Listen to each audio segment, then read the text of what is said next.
Hi అండి, welcome back to our channel Amala vlogs 121. ఎలా ఉన్నారు మీరందరూ? నేనైతే చాలా బాగున్నాను. మీరు కూడా బాగుండాలని కోరుకుంటున్నా. ఈరోజు మేము మాలకొండ వెళ్తున్నాం. అందుకే మా ఇంట్లో ఉన్న తులసి చెట్లు కొమ్మలు కట్ చేపించుకొని తులసి మాల కడుతున్నా. తులసి చెట్టు ఏమి పూజ చేసేది కాదులే అండి, సపరేట్గా ఉండేది. అయినా నాకేమి ఇంట్లో తులసి కోట లేదు. పూజ చేయాలంటే దేవుడి దగ్గర చిన్న సిల్వర్ ఐడల్ ఉంది, దానికే పూజ చేస్తాను. మా ఇంట్లో తులసి చెట్లు వాటంతట అవే పడి మొలుస్తుంటాయి. ఆ చెట్లను నేను ఇలా దేవుడికి వాడుతాను. టెంపుల్స్కి వెళ్ళినా ఇంట్లో పూజకైనా యూజ్ చేసుకుంటాను. చేతులతో మనం స్వయంగా కట్టి దేవుడికి తీసుకెళ్తే ఆ ఆనందమే వేరు. గాలి వర్షం స్టార్ట్ అయ్యింది. చిన్న చినుకులే, కానీ పెద్దదవుతుందేమో అని భయపడ్డాం. వెళ్ళాలనుకున్నాం కదా, ఆగాలేమో అని. అట్లు మేముండే ఏరియా నుంచి మాలకొండ చాలా దగ్గర. చాలాసార్లు వెళ్ళాం ఇక్కడికి వచ్చిన తర్వాత. ఇక మా వారికి హాలిడే ఉండదు కదా, సెకండ్ సాటర్డే టైంలో వెళ్తుంటాం రెగ్యులర్గా. అలా అని ప్రతి మంత్ ఏమి వెళ్ళము, కుదిరినప్పుడు మాత్రమే వెళ్తాము. చూడండి ఎంత మాల అయ్యిందో. ఇంకా పెద్దది కూడా కట్టొచ్చు. లేట్ అవుతుందని మా వారు అరుస్తున్నారు. ఇంకింతటితో ఆపేసానమాట. ఎక్కడికన్నా వెళ్ళాలంటే మా వారు ఫస్ట్ బండ్లో మా పిల్లలకి మాకు కావాల్సిన థింగ్స్ అన్నీ సర్దుతారు. దేనికోసం మధ్యలో ఎక్కడా ఇబ్బంది పడకూడదని. ఆ టెంపుల్స్కి వెళ్ళి చాలా రోజులైంది. ఈ మధ్య అసలు వెళ్ళట్లేదు కుదరక. ఇది పితృపక్షాలు కదా, పెద్ద క్రౌడ్ ఉండదులే అనుకున్నాం, కానీ చాలా క్రౌడ్ ఉంది. ఆరితీరి మేము ఇంటి నుంచి బయలుదేరేలేక 8 అయిపోయింది.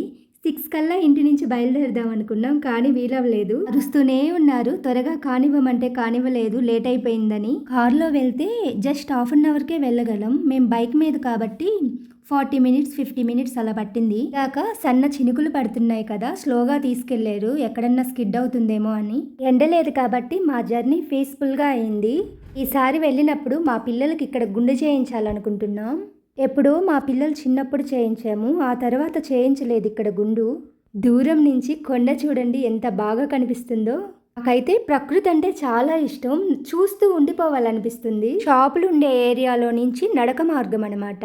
నడిచి ఎవరన్నా వెళ్ళాలనుకుంటే ఇక్కడి నుంచి వెళ్ళాలి. స్టెప్స్ ఉంటాయి కదా, ఈజీగానే ఎక్కచ్చు. చాలాసార్లు ఎక్కెళ్ళాం మా చిన్నప్పుడు మేము.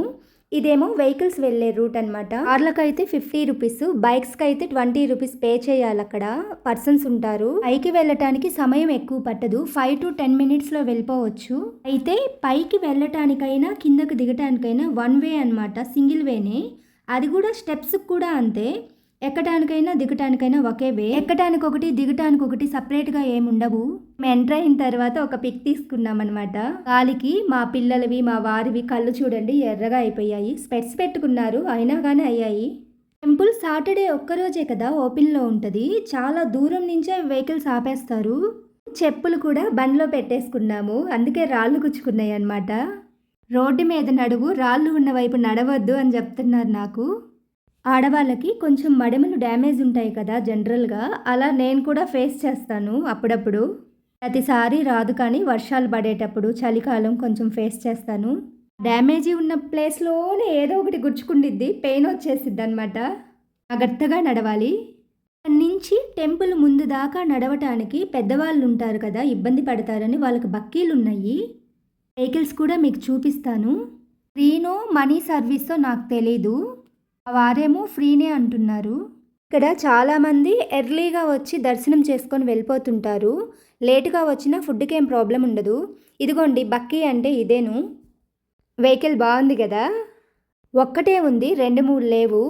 నువ్వు ఎక్కుదామన్నాడు మా వారిని.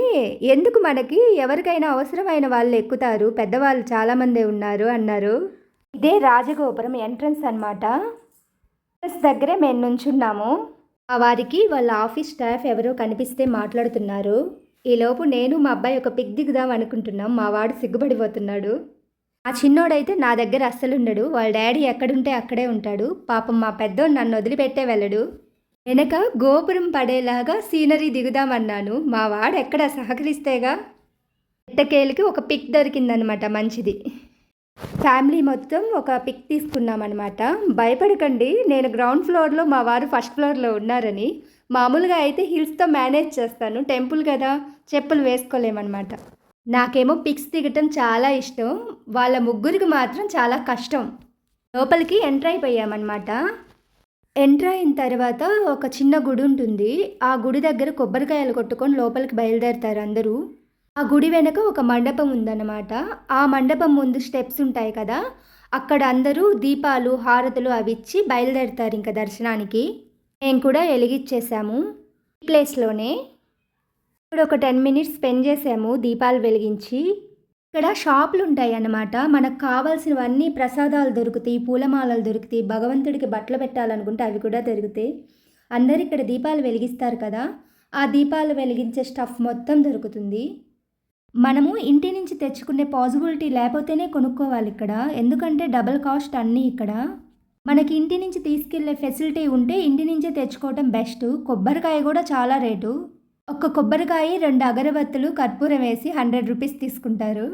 ఇక్కడ ఒక టేబుల్ మీద చిల్లర కూడా అమ్ముతుంటారనమాట. ఆ చిల్లర 100 రూపీస్ మనం ఇస్తే 80 రూపీస్ ఇస్తారు. ఈ కొండలకి చూడండి నామాలు పెయింటింగ్ బాగా వేశారు కదా, అటుపక్క ఇంకా పెద్దగా కూడా వేశారు. చాలా బాగుంది చూడటానికి. అంతా ఒకే కొండ అంట, ఆ కొండలోనే గుడిని చెక్కారు అంటారు చాలామంది. అది ఎంతవరకు నిజమో నాకైతే తెలీదు. ఇది వాటర్ ప్లాంట్. వాటర్కి అసలు ప్రాబ్లమే ఉండదు ఇక్కడ, కనిపించేదే వాటర్ ప్లాంట్ అనమాట. ఇదిగోండి బక్కీలో పర్సన్స్ని తీసుకెళ్తున్నారు. మా చిన్నప్పుడైతే మేము పులిహార, పెరుగన్నం, చపాతీలు అలాంటివి తెచ్చుకునే వాళ్ళం ఇక్కడికి వస్తా. ఇప్పుడు అలాంటి అవసరం ఏం లేదు. 11 నుంచి సాయంత్రం 4 దాకా భోజనాలు పెడుతూనే ఉన్నారు. చాలాసార్లే వెళ్ళాం కదా అందుకని తెలుసు. కూడా కొంతమంది తెచ్చుకునే వాళ్ళు భోజనాలు తెచ్చుకుంటున్నారు, దూరాభారం వాళ్ళు. ఆల్మోస్ట్ చుట్టుపక్కల వాళ్ళందరూ భోజనం చేయకుండానే వెళ్ళిపోతారు, ఎందుకంటే దగ్గరే కదా ఇల్లు. మేము క్యూ లైన్లోకి వెళ్ళిపోతున్నాము.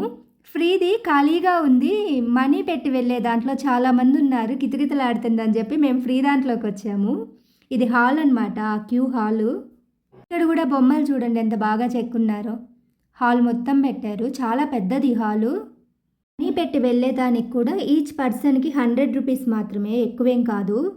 ఈ లోపలికి వెళ్ళిన తర్వాత మాత్రం కితకితలాడిపోయింది. ఒక 1 అవర్ అక్కడే అయిపోయింది గుడి లోపల. బయట మాత్రం ఇలా ఫ్రీగా ఉంది. లోపల క్యూలోకి వెళ్ళిన వాళ్ళు ప్రతి ఒక్కళ్ళు విసుక్కోవటమే గాలి చాలక.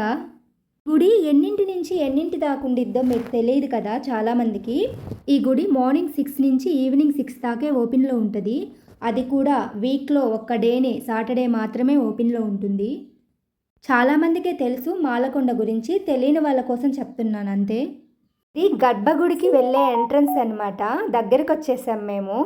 గర్భగుడిలో కూడా చాలా క్యూనే ఉంటుంది లోపలే. గర్భగుడిలో స్వామివారిని చూపించలేను కానీ ఎంట్రన్స్లో మాత్రం ఉన్న స్వామివారిని చూపిస్తాను మీకు. క్రౌడ్ ఎక్కువగా ఉండటం వల్ల అస్సలు చూపించలేము. ఒకవేళ ఫ్రీగా ఉంటే ఏమన్నా చూపించచ్చేమో, చూపిస్తే అరుస్తారేమో అనే భయం కూడా ఉంటుంది కదా, అందుకే లోపల స్వామివారి దగ్గర వీడియో తీయలేదు. మీరు స్వామివారికి ఒక నమస్కారం పెట్టుకోండి, ఎందుకంటే ఇది పురాతన దేవాలయం కదా, అందుకోసమే. గర్భగుడి లోపల చూపించకపోయినా గర్భగుడి ఎంట్రన్స్లో చూపించాను. ఇప్పుడు మేము లడ్డులు తీసుకోవటానికి వచ్చాము. లడ్డులు తీసుకున్న తర్వాత పైన అమ్మవారి దర్శనానికి వెళ్ళాలి. అమ్మవారి దర్శనానికి ఇసుకేస్తే రాలట్లేదు, మొదలే అవి సన్న మెట్లు.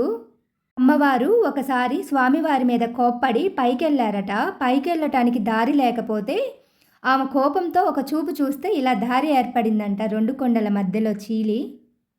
పైనున్న అమ్మవారికి మాత్రం అందరూ చీరాసారు తీసుకెళ్తారు, ఎవరో కొంతమందే తీసుకెళ్లరు. నేను కొన్నిసార్లు తీసుకెళ్తాను, కొన్నిసార్లు తీసుకెళ్ళను. పైనుంచి సీనరీ చూడండి ఎంత బాగుందో. మేము వెళ్ళే రూట్ చూస్తున్నాము. మా జర్నీ ఇలా హ్యాపీగా సాగిపోయింది. ఒకసారి గుడి చుట్టూ కూడా ప్రదక్షిణ చేద్దాము. దర్శనం అయిన తర్వాత ఇది కిందకు వచ్చే రూట్ అనమాట. ఇంత క్రౌడ్ ఉన్నా దర్శనం మాత్రం బాగా జరిగింది. కింద స్వామివారి దగ్గరైనా పైన అమ్మవారి దగ్గరైనా. మేము 9ంటికి గుడి లోపలికి వస్తే మధ్యాహ్నం 1 అయ్యింది. 2 గుళ్ళ దర్శనం అయ్యేసరికి అంత క్రౌడ్ ఉందన్నమాట. మొత్తానికి మా దర్శనం బాగా అయింది. ఇదేనండి ఈ వీడియో. మన ఛానల్ని సబ్స్క్రైబ్ చేసుకోండి, లైక్ చేయండి, షేర్ చేయండి, కామెంట్ పెట్టండి. ఫోన్ చేసుకొని రిటర్న్ అయిపోతున్నాము. మా చిన్నోడికి ఐస్ క్రీమ్ ఇప్పినన్నానని ముఖం నల్లగా పెట్టుకున్నాడు. వర్షం పడుతుంది కదా, ఆల్రెడీ వాళ్ళిద్దరికి కొంచెం కోల్డ్ ఉంది, అందుకే ఇప్పించలేదు. మన వీడియోస్ అన్నిటినీ ఫాలో అవ్వండి.